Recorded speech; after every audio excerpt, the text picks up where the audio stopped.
Kearney or Millard South. The Patriots have won by an average of 38 points in the playoffs. First drive, Florida State commit Chase Lofton on the reception from Jet Tamala, breaks a tackle, cruises in for the score, 7-0 Millard South early.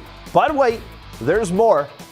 Here's Lofton coming again on the very next drive, catches the shuffle pass, picks his way to the goal line, 14-0 Patriots.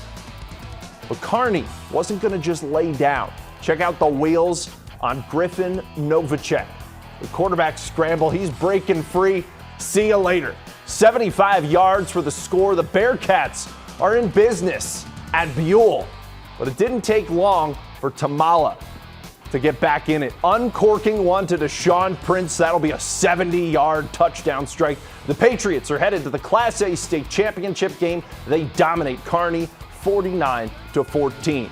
And so we will get the championship matchup that everyone has been sizing up all year long. West Side and Millard South, Monday, November 25th for the Class A crown.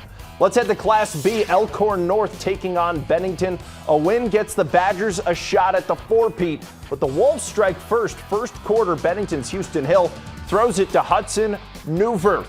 It's enough for a Badgers first down.